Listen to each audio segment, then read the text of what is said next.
Imperialism in India, the British in India, Part 1.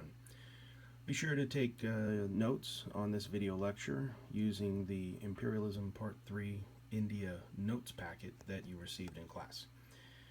Make sure you bring these notes with you to class tomorrow so that you can use them to help you complete the in-class activity. You can pause this video lecture as often as you need to make sure you get down the information that you need before this video advances the slides. And here we go.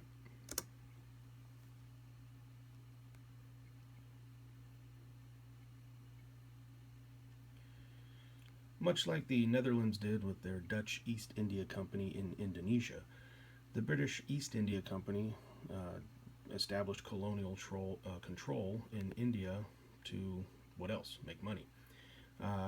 Throughout the lecture, British East India Company will at times be abbreviated as BEI. Now, they established early trading posts, of course protected by not only British East India troops, they did have their own small army, but also by regular British military. Trade routes were of course protected by the British Navy, but the BEI also had some of their own warships. Now, the India-China trade route ended up being highly lucrative. In other words, it made a lot of money for the British.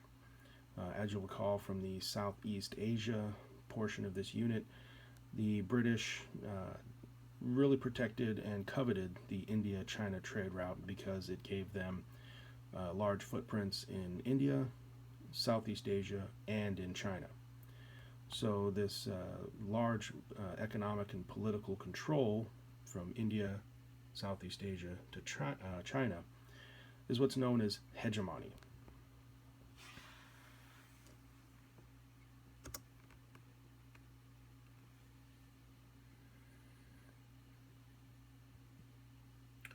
Now, at the time, we're talking late 1700s all the way through the end of the 1800s, India had a huge population, roughly 300 million people. And this provided a massive workforce for the cash crop plantations that would start to sprout up across various parts of India. The population, the Indian people, would end up being the miners and the harvesters of raw materials that the British would use to continue their industrialization. Both the industrialization back in England, but also industrialization in various parts of their colonies.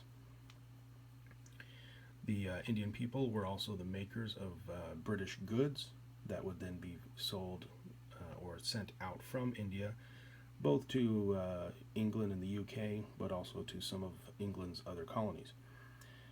And then, of course, goods that were made back in England and the UK would be sent to India to be sold to those people. Okay, so creating that huge cycle of markets that was so indicative of colonialism, not just by the British, but by most European countries. Now, these resources, soldiers, trade, and the markets gave the British not only a huge advantage in India, but it showed the huge potential of India as the best of the British colonies.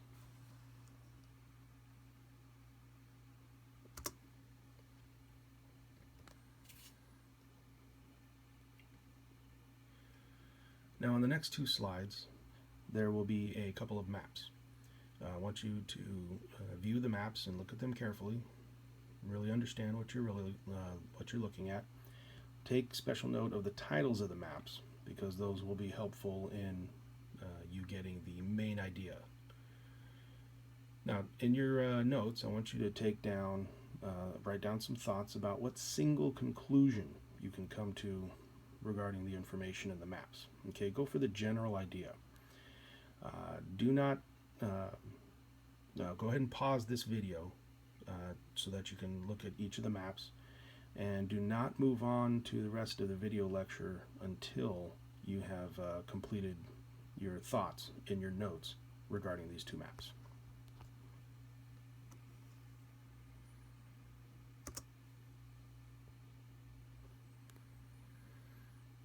Okay, here's the first map.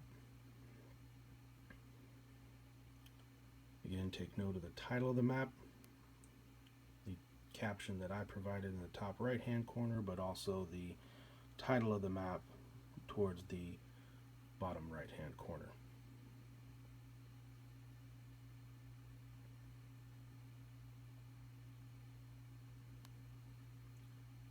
The large thick black lines indicate tracks.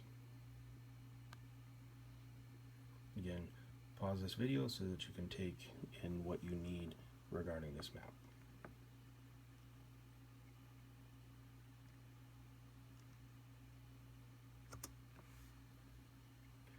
Here's the next map.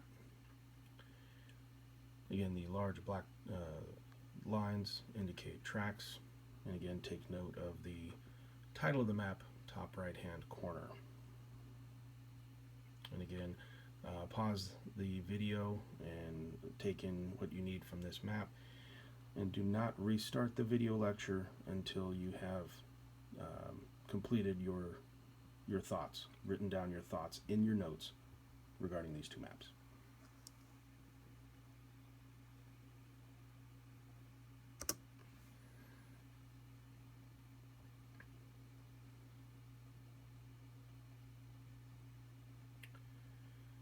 Now, there was a railroad boom in India after the 1850s. British investors and builders certainly identified the great need for railroads in India and also the great potential. And what this led to was a crisscross of tracks around India, and it allowed for crops and goods to be sent to ports from the interior, which are just cities and centers from the inner part of the country, and sent them out to the coastlines, to the ports, so that they could be sent out. Remember, exports are goods that are shipped out to sell to other countries, while imports are goods bought from other countries.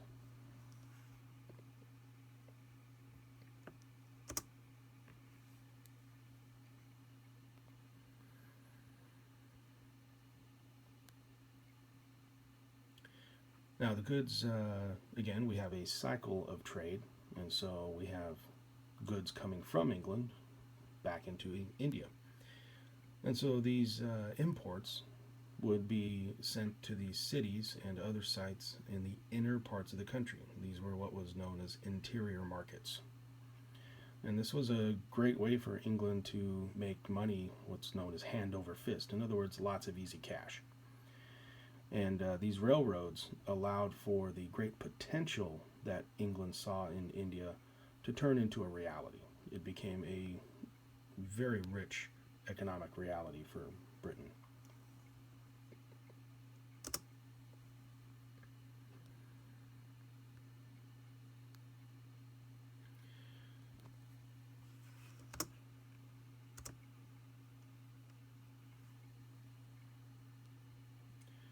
Now, here are a number of the imports and exports, in other words, crops, that India produced for the British Crown that were used by Britain in all kinds of trade.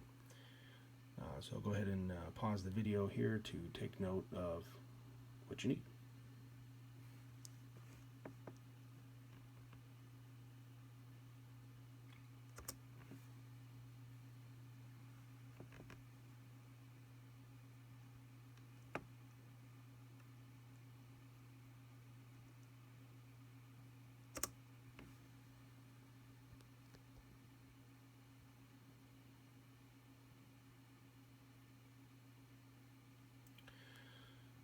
Now, here are just some of the international events that were going on in the time period, basically the mid-1800s. And this information is vital because it will definitely help you for the in-class activity. So make sure you get your notes down regarding these international events. Again, pause the video as you need to get down your information.